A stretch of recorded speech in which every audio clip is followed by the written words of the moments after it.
qu'il va me reconnaître? Il est parti 10 mois, pas 10 ans. Alors? On reconnaît plus son frère. C'est quoi ce nouveau look là? Je suis un nouvel homme. Dieu le miséricordieux a éclairé ma voie. Faut que tu redescendes, hein, t'es juste un homme du Moyen-Âge. Putain, il était parti travailler dans un hôtel. Ça va, Fabrice? Par contre, Fabrice, c'est fini. Maintenant, c'est Farid. À demain. Bah attends, laisse-moi monter. C'est quoi votre mission? Guider les gens. Avec douceur et sagesse. T'es devenu le Dalai Lama, quoi. Tu te fous de ma gueule, là? Son frère l'a enfermé. Rends-moi mon portable. Je sais pas quoi faire. T'es au courant qu'il y a de la gélatine de porc dans les puces? Bon appétit. T'es fou, quoi. Non. Non. T'inquiète, je vais te coacher. Hors de question. Assalamu alaikum. Comme ça, il y a une dame pour toi. Ah non, ça c'est pas une dame, ça c'est une tante Keshua. Ils sont les héros d'un film qui pourrait bien susciter la polémique, une comédie politique qui dénonce l'intégrisme religieux avec beaucoup d'humour. Et on est ravis de les recevoir aujourd'hui au Figaro. Bonjour à tous les deux. Bonjour. Vous êtes donc les héros de Chercher la femme de la réalisatrice Sou Abadi. On va passer par les présentations d'abord. Camélia Jordana, vous êtes chanteuse, révélée au grand public par l'émission Nouvelle Star en 2009. On vous découvre depuis quelques années maintenant à la télévision ou au cinéma dans des rôles qui sont superbes, notamment dans... Oh, pardon, j'ai oublié le titre de votre dernier film où vous jouez. Je suis à vous tout de suite, excusez-moi. Le film de Cameron, entre-temps. Le film de Cameron. Le film de Cameron, exactement. Merci beaucoup. Félix Moati, vous êtes comédien, mais également réalisateur et scénariste. Je vous laisse faire le pitch de Chercher la femme. Vous le ferez mieux que moi. Go on. Ok, j'y vais. Ah, d'ailleurs, je ne pense pas que le film peut susciter de polémique, hein, je tiens à le dire tout de suite. Même à l'inverse, je pense que c'est plutôt un film, une fable de réconciliation, quoi. Donc je pense pas qu'il n'y aura pas de polémique. À moins que vous vouliez en créer une, mais je crois pas. Absolument pas. Non, le pitch de Chercher la femme, c'est l'histoire d'un jeune couple d'amoureux étudiants à Sciences Po. Leïla vivant en banlieue, moi venant plutôt du 16e arrondissement, fils de réfugiés iraniens. Et on est très amoureux l'un de l'autre, on est censé partir à New York pour un stage à l'ONU. Et le frère de Leïla, Mahmoud, joué par William Lebguil, revient un peu radicalisé. Et moi, le seul moyen que j'ai pour... Du Yémen, le seul moyen que j'ai pour voir mon amoureuse, c'est de me grimer en Sherazade. Tout à fait, avec un voile intégral. Voilà. Ça donne une comédie de travestissement. Et vous passez pour une femme, et on ne raconte pas la suite, évidemment. La réalisatrice Sou Abadi a affirmé dans une interview à Madame Figaro, justement, que certains acteurs ont refusé de faire le casting du fait de ce pitch, justement. Vous avez accepté. Pour quelles raisons, d'ailleurs, vous vous êtes engagé dans ce projet l'un et l'autre? Elle dit pas ça dans l'interview. Elle dit que on lui avait dit qu'aucun acteur n'accepterait. Ce qui est faux, tous les acteurs à qui elle a proposé sont venus. Camélia, William et moi. Donc, mais évidemment, il y avait des craintes au début. Il y avait des craintes au début que le film ne se fasse pas, parce qu'il y a évidemment c'est une crispation contemporaine. Donc voilà. Et vous avez accepté pour quelles raisons? Moi, j'étais ravie de lire un scénario qui traitait de ce sujet et qui était plein de légèreté, de bienveillance et qui avait une intention de réconciliation avec un message très droit et simple et direct qui est qu'avec la culture et la tolérance, en fait, tout se passe bien, quoi. Et vous? Bah moi, il y avait le plaisir. Déjà, ce que dit Camélia, évidemment, un film qui tend vers la création d'un espace collectif, d'un vivre ensemble par la comédie, et puis l'idée du déguisement, quoi, de déguiser ma voix, de jouer qu'avec les yeux. Avec les yeux, on y reviendra sur votre burlesque. rôle en particulier.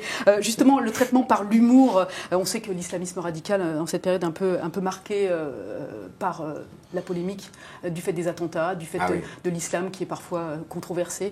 Vous avez eu des craintes, vous, pendant le tournage, que le film ne dérape ou que certaines scènes que vous ayez à jouer ne soient pas conformes à ce que vous faisiez du film en amont du tournage? Non, étant donné que moi j'avais une entière, et j'ai toujours d'ailleurs une entière confiance en Sou, et que voilà, je sais très bien ce qu'elle avait envie de raconter avec son film. Sou à la base elle vient du documentaire, elle est monteuse, donc elle a un sens du rythme important, et elle a la chance d'avoir un film qui est extrêmement proche de son scénario. C'était vraiment à la virgule près, et même le texte, en fait, elle tenait vraiment à son texte et tout ça, donc il n'y a pas eu... à aucun moment il y a eu une sortie de route, et de toute façon, je pense, vu la femme qu'est Sou, j'avais aucune crainte à ce niveau-là. Vous pensez que c'est un film utile, que c'est un film qu'il fallait faire maintenant? Waouh. Mais oui, Félix. Oui, non, bien sûr. En tout cas, on a besoin d'en rire, quoi, parce que c'est tellement plombé et tout ça, on a besoin d'en rire. En ce sens-là, je pense qu'il est utile. Et d'en rire tous ensemble, et c'est ce qu'on a vu dans les avant-premières qu'on a faites à travers toute la France. On a besoin de rigoler de tout ça, quoi, parce que et collectivement et tous ensemble. Et donc ça fait plaisir. C'est en ça que c'est un film collectif. C'est chouette de voir les gens qui se marrent d'un sujet aussi tendu, qui est un peu l'équivalent de Israël-Palestine pour notre époque et notre génération, quoi. Qui est un sujet extrêmement tabou. Peu importe ce qu'on dira, à partir du moment où on ouvrira la bouche, on sera taxé d'islamophobe ou d'islamiste. Et qu'est-ce que vous répondez justement à certaines critiques qui traitent le film d'islamophobie, de Allez racisme? voir le film et vous comprendrez.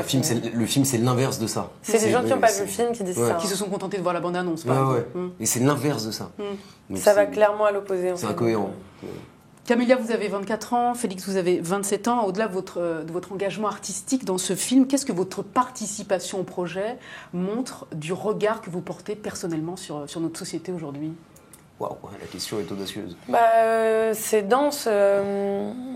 Il y a, comme on le disait, une espèce de désir quand même de culture et de tolérance, de culture générale et de tolérance et de gourmandise et de soif de littérature et d'instruction, d'éducation. Moi, ce qui m'a vraiment séduite avec ce projet, comme je le disais, c'est l'idée de dire que pour certains, si vous ouvrez le Coran, et pour ceux d'en face, si vous ouvrez des bouquins, vous vous rendrez compte qu'en fait tout va bien. C'est parfaitement compatible et en fait on est tous compatibles. Parce que comme disait Félix l'autre fois en interview, de toute façon on est tous là. Donc autant faire avec et autant se débrouiller pour que ça se passe bien. Et avec ce film-là, moi j'étais enchantée déjà de pouvoir défendre ce discours. Et en plus de ça, incarner Leïla, qui est une jeune femme qui est très forte et qui, elle aussi, va contribuer à évidemment sauver son frère et son cerveau, en ne lâchant jamais ce lien d'amour. Parce qu'en effet, je pense que, comme le dit Dounia, je ne me rappelle pas de son nom de famille, qui est une dame qui s'occupe justement de tous les types qui reviennent du djihad et qui se déradicalisent et tout ça, elle explique que c'est justement à partir du moment où on lâche ce lien d'amour, à partir du moment où on oublie, on arrête les souvenirs, on arrête le lien, le toucher. Voilà, dès que ce lien d'amour n'existe plus, c'est le moment où les mecs qui sont à ça de flanchent. Et Leïla, elle a cette force-là, malgré le fait d'être victime à un endroit de son frère, étant donné qu'elle est séquestrée, elle ne lâche pas ce lien-là. Et à aucun moment dans le film d'ailleurs. Elle soutient aussi son petit frère qui s'engage à un moment donné sur la mauvaise pente, on va dire. Qu'est-ce que vous espérez que le public dise du film, qu'il l'interprète de quelle façon et qu'il en tire quoi comme enseignement? C'est cette idée de rire d'une situation si crispée, en fait, de partir de la tension qu'on ressent tous pour rire tous ensemble, encore une fois. Donc moi j'aimerais que en fait, quand vous demandiez tout à l'heure le rapport à la société, tout ça, moi j'ai l'impression d'être un pessimiste déçu. J'essaye de me vautrer dans mon pessimisme, de me dire que rien ne va plus, et puis finalement il y a toujours quelque chose qui me surprend et qui m'étonne. On étonne la catastrophe. Et donc voilà, moi j'ai envie que le film réussisse un peu ce pari-là, d'être jubilatoire dans une époque où on tend à nous diviser, à nous fragmenter. Voilà. Comment il réagit ce public justement que vous êtes allé rencontrer en province pour la promotion du film il y a quelques jours? Plutôt très bien, justement. En fait, pour répondre à votre précédente question et celle-ci, et faire d'une pierre deux coups, moi j'aimerais que le public réagisse comme le public qu'on a rencontré en avant-première, en fait. Parce qu'il y avait de tout dans la salle, de toutes les couleurs, des têtes de partout du monde. Et en fait, je crois que tout le monde a compris le film, tout le monde s'est marré. Il y a des gens, des femmes, des hommes musulmans, musulmanes qui sont allés voir Sou, qui l'ont remercié. Il y a des non-musulmans qui sont venus et qui l'ont remercié. Des cinéphiles des cinéphiles lambda, complètement, qui aiment Mickey, ou qui aiment Anne, ou qui m'aiment en tant que chanteuse, ou qui ont vu Félix dans Télégo Show, qui ont vu une bande-annonce, ou qui ont vu une affiche. Il y a des paroles qui vous ont touché plus que d'autres?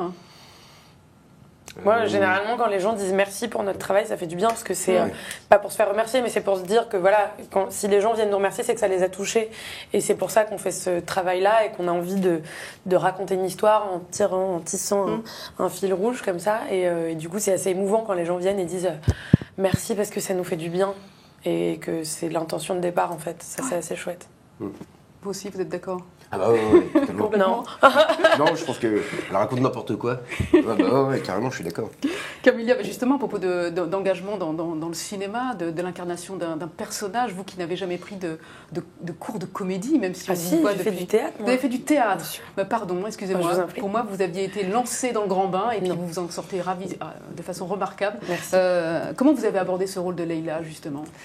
Ce personnage hyper libre, hyper indépendante. Bah, ça, c'est le seul endroit qu'on ait en commun, en fait, elle et moi. Maintenant, indépendamment de ça, moi, mes parents sont vivants, contrairement à elle. Elle est à Sciences Po, moi, j'ai pas mon bac, enfin, voilà. Et elle a grandi en banlieue, moi, j'ai grandi dans une maison dans le sud de la France. Bon. Et donc, on est quand même super différentes. Et d'autant qu'au moment du tournage, c'était une période où moi, pour la première fois, j'avais beaucoup d'amis de mon âge, ce qui ne m'était pas vraiment arrivé avant ça. Et en fait, du coup, carrément, les gens que je fréquentais, et que je fréquente toujours d'ailleurs, sont des kids, j'appelle les kids, mais ils ont mon âge ou sont même un petit peu plus vieux. Et en fait, c'est ma bande de kids du 18e et qui ont carrément qui ont une langue magnifique, en fait, qui est limite une espèce de dialecte, en fait, de cette génération-là, de cet endroit-là, et dont je suis complètement folle. Et il m'a fallu vraiment 2-3 mois d'adaptation avec mon ami qui me faisait des débriefs entre chaque phrase. Et du coup, je suis d'ailleurs complètement fascinée par cette génération-là, qui est la mienne, que je ne connaissais pas, en fait. C'est drôle. Ouais. Et du coup, j'avais super envie d'intégrer ça dans le film et dans Leïla. Sauf que pour Sue, justement, c'était. Elle ne voulait pas rentrer dans le cliché de la caricature. Sans pour autant aller jusqu'au cliché, pour moi, c'était logique qu'il y ait quand même quelques mots. Bien sûr. Ne serait-ce que du verlan. Tout le monde dit du verlan. Que ce soit crédible. Pas besoin d'aller en banlieue pour entendre parler du verlan. Dans le monde entier, Bien on parle sûr. verlan, quoi. Et du coup, c'était vraiment une idée à laquelle je tenais, alors que Sue, elle, tenait justement pour absolument éviter le cliché, de la même façon que Mahmoud, le frère radicalisé, n'est pas un délinquant. Bah pour elle, c'était un autre cliché que de mettre du jeunisme dans le langage, dans la langue de Leïla. Et donc, c'était vraiment un peu le combat dessous à chaque prise. Genre, non, enlève ce jeunisme à 2 balles, je n'en veux pas. Donc elle a ça, réussi. c'était un peu mon gros dossier pour Leïla. Félix, comment vous avez travaillé votre personnage? Vous le citiez tout à l'heure, vous étiez grimé sous un voile intégral. Vous devez faire passer des émotions uniquement par vos yeux, puis par une voix aussi qui est transformée. Comment vous l'avez travaillé, ce rôle-là? Mais écoutez, je l'ai travaillé absolument comme n'importe quel rôle. Non, ben. C'était nul, là, par exemple. Je les entends rire là-bas. Non, en régie, les gens rient. Comment je l'ai travaillé? Je l'ai travaillé comme n'importe quel rôle. Non, blague à part, vraiment. C'est-à-dire que moi, le travail de préparation en amont d'un tournage est vraiment la phase qui me passionne le plus. Et donc j'ai étudié à fond le personnage de Sherazade. Et la voix a coulé de source, en fait, pour n'importe quel personnage. Oui, mais c'est pas De toute n'importe quel façon. uniforme que vous posez. Oui, mais, que vous portez, mais le pardon. costume fait l'acteur, déjà, Oui. je pense un peu, même si l'habit ne fait pas le moine. Et je me fatigue moi-même. Et en plus, et en plus, je veux dire, en fait, quand on connaît un personnage, après la voix coule de source. C'est-à-dire que si je devais jouer un personnage X ou un personnage Y, il y aurait la voix du personnage X ou le personnage Y. Connaissant à fond le personnage de Sherazade, la voix a coulé de source. Ouais. Parce que c'est l'obstacle évident pour un acteur, mais en fait, la voix coule de source. Faut faire confiance. Il y a une scène assez magnifique où vous êtes tous les deux et vous vous retrouvez tous les deux sous ce voile intégral, ensemble, à vous enlacer. Une scène comme celle-ci, c'est assez fort. Ouais, c'est hyper beau. Ouais. Hyper belle. Moi aussi, j'adore ces séquences. J'adore comme elle est filmée. C'est hyper tendre, très doux, très poétique et c'est une image forte quand même. Et même ça va de soi en fait. Ouais, c'est fluide. Oui, tout à fait. Félix, vous êtes aussi réalisateur, je le disais en introduction de cette interview. Ouais. Quel regard vous portez sur votre façon de jouer en tant que réalisateur? Je me trouve un admirable acteur, vraiment. Je me trouve extrêmement talentueux. Ben non, mais je sais Quelle pas. humilité! Ben non, je sais pas. Là, non, moi j'ai du mal à me regarder, mais ça c'est du cabotinage d'acteur. Je sais pas, je regarde le film en fait. La première vision est toujours un peu, notamment pour les questions de voix, ce qui m'a plu dans Chercher la femme, parce que j'avais pas du tout ma voix, donc au moins je pouvais mettre à distance. Non, je me vois comme un type qui fabrique avec un metteur en scène et d'autres acteurs, qui a le plaisir en tout cas de jouer, ça c'est certain. Et après le résultat, ça me concerne pas. Quoi. Enfin, Vous avez bien un avis, savoir si vous jouez bien ou pas. Ah non, vraiment, je fais confiance aux réalisateurs qui me donnent des rôles. Quoi. C'est un peu comme vous. Est-ce que vous trouvez bonne journaliste? Je peux pas répondre à cette question. Bah, voilà. J'estime que je le fais sérieusement. Vous faites votre travail Vous faites avec plaisir et sérieux. avec beaucoup d'investissement et d'amour, mais juger votre travail, c'est difficile. Je trouve que Camélia et William sont des bons acteurs. Ça, je Moi, peux avoir trouve un que regard sur les Félix et autres William acteurs. sont Ça, des c'est très vrai. bons acteurs. Mais vous êtes excellent Non, c'est également. vrai, c'est sincère. D'ailleurs, vous avez été nommé 2 fois au César du meilleur, Deux défaites. meilleur espoir masculin, 2 défaites, mais vous avez été nommé quand même. Quelle satisfaction ça vous donne d'avoir cette forme de reconnaissance de la part des D'applaudir quelqu'un professionnels? d'autre, vous voulez dire Non, mais d'avoir été nommé déjà. Ah, d'avoir été nommé, 2 fois, ça écoutez, veut dire non, qu'il y a- non. il y a quand même une reconnaissance de la part des pros, Oui, du bien sûr, milieu, bien sûr. sur votre talent. Bah, c'est une immense, ça, c'est une immense joie. C'est une immense joie, non, évidemment, être nommé 2 fois au César. La première fois, c'était Mathias Schoenaerts, qui joue dans The Rouilledos. Mathias comment, pardon Schoenaerts. Schoenaerts. Et l'autre, c'était Rod Parado dans La Tête Haute. Donc forcément, moi, j'étais là en vague touriste dans le théâtre du Châtelet. Bon, ça fait plaisir, quoi. Voilà. C'est un. Puis c'est cool de concourir avec eux quand même. Moi, ils ont de la chance de concourir avec moi. Oui, voilà. Camélia, c'est être nommée pour les Césars, même en tant que meilleure comédienne. C'est Oui. quelque chose que vous espérez avoir un jour, obtenir même le prix, quelque chose que vous visez. Bah, vous savez, je pense que si un jour ça arrivera, je serai très émue et très touchée, évidemment, mais c'est pas un but dans la vie. Moi, j'espère surtout avoir le plus longtemps possible des réalisateurs qui me proposeront des rôles que j'ai Qui vous envie plaisent. de défendre et qui m'excitent, ouais. Quelle place occupe aujourd'hui la comédie par rapport à votre métier de chanteuse? Ça va Bah, ça va c'est le une remplacer au énorme fur et à mesure place. C'est-à-dire que j'ai fait beaucoup plus de films que d'albums à ce jour. Après, un album, ça demande beaucoup plus de temps et d'investissement, mais enfin, ça demande énormément d'investissement, un film aussi, mais en tout cas en termes de logistique. Et puis en plus, quand je suis musicienne, chanteuse, c'est moi qui drive mon équipe, quoi. Je suis leaduse, j'ai la même fonction que le réalisateur sur un film, quoi. Donc c'est différent, mais non, le cinéma occupe une très grande Ça pourrait place dans ma détrôner vie la et dans chanson mon quotidien. définitivement ou vous Non, resterez non, quand je même? pense qu'elle j'aime va faire beaucoup les trop deux la toute sa musique, vie. oui, j'espère. Je crois savoir que vous êtes déjà sur un projet actuellement dont l'EP sortira musicalement Oui, à la exactement. rentrée. Ça en s'appelle septembre. Lost. On a sorti un titre avec un clip il y a 2 jours. Oui, tout à fait, Qui qui s'appelle s'appelle Big Party. Big Party, dont Oui. on voit actuellement des images en plein écran. Un très beau clip d'ailleurs où vous êtes ultra sexy. C'est moi qui l'ai réalisé, donc ça me fait C'est très vous qui plaisir. l'avez réalisé exactement. Ouais. Vous êtes aux côtés de Laurent Barden. Oui. C'est un projet qui vous avez initié il y a quelques temps déjà. Pardon. Oui, ça fait un petit moment qu'on y travaille et on a sorti un premier titre qui s'appelle Mon Drapeau, Fier l'ami, sous le nom de Lost aussi, dont j'ai réalisé le clip aussi. C'était plus un format, un petit court-métrage, on va dire, qui est sorti en mai, si je dis pas de bêtises. Donc Big Party est sorti il y a 2 jours et on sortira un EP le 6 octobre et un album Dans la début d'année, début février 2018, ouais. Ça montre que vous avez beaucoup évolué. Le clip qu'on voit actuellement, je disais que vous étiez ultra sexy dedans. Vous avez Merci. évolué artistiquement, esthétiquement évidemment, depuis Nouvelle Star en 2009. Et justement, à propos d'images, il y a quelques jours, vous avez fait polémique. Vous avez attiré des critiques sur les réseaux sociaux. Oui, vous n'avez pas vu ça? Ah non. Quand on tapait votre Je nom il y a regarde 2 jours. Vous avez suscité beaucoup de réactions assez que- négatives d'ailleurs sur votre look lors de votre passage dans l'émission de Thierry Ardisson. On vous a trouvé beaucoup trop sexy. C'est On vous a génial. reproché aussi d'avoir les lèvres beaucoup trop pulpeuses. Qu'est-ce que vous répondez à tout ça? C'est génial. C'est consternant. Ça fait partie Je réponds de la vie des déjà, je réseaux trouve ça sociaux. formidable qu'en C'est très con, 2017. les réseaux sociaux, c'est l'inverse de non, la mais vie, quand même. on est Déjà, d'accord. c'est génial qu'en 2017, il y ait des gens qui me trouvent beaucoup trop sexy. Déjà, j'adore le concept. Vraiment, parce que c'est formidable. C'est quand même ces mêmes personnes, je pense, qui like des photos toute la journée de Nana complètement à Walou. Donc, je trouve ça assez amusant. Je sais pas, je suis très touchée que les gens prennent le temps d'écrire sur mon look. C'est que ça leur évoque quelque chose. Certains disaient que certains ont dit que vous aviez la bouche anormalement pulpeuse ce jour-là. Est-ce que vous aviez retouché votre visage? Ouais, j'ai mis plein de botox à 24 ans. Je trouvais ça cool d'anticiper. Non, Mais vraiment, c'est hallucinant. J'ai toujours eu une délire. bouche. Enfin, je sais pas, je vais pas me justifier d'avoir une bouche, quoi. Félix Moiti ne s'est pas lavé les cheveux depuis le mois de septembre. Ça, c'est vrai, par contre. Mais- Est-ce que vous avez l'un et l'autre des modèles dans les acteurs, les actrices françaises, américaines, qui Moi, vous j'ai un inspirent et modèle. dont vous souhaiteriez vraiment arriver au même niveau? Moi, j'ai un modèle, mais qui est pas une comédienne, qui était une artiste plasticienne, enfin une peintre, qui est Frida Kahlo, qui a une vie absolument incroyable, qui a eu un karma des plus pourris de l'histoire des karmas, et qui a jamais lâché, qui en plus a été connue sur le tard, qui a vécu dans l'ombre de son homme pendant des années, qui a eu des soucis de santé, qui s'est battue jusqu'au bout et qui n'a jamais cessé de créer, qui était une figure bisexuelle, féministe, qui travaillait énormément, qui n'a jamais arrêté de créer en fait. Moi, c'est surtout ça qui me fascine, et qui est morte en créant. Et ça, dans le genre, je trouve que c'est quand même un Superbe. bel exemple à Superbe suivre dans la exemple. vie. Parce qu'en plus de ça, le peu qu'elle a réussi à guérir, en tout cas, elle l'a guéri, elle s'est soignée grâce à son art en plus. Donc voilà, bravo madame.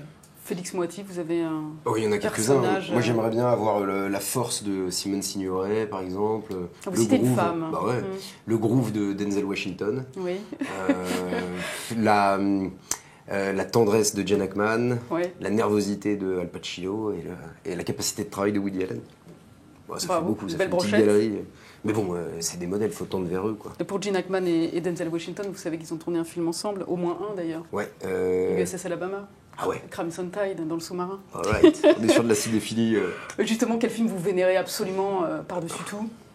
Les fraises sauvages de C'est hyper Bergman. dur comme nom, comme question. Ouais, les fraises sauvages de Bergman. D'accord. Un film qui m'obsède.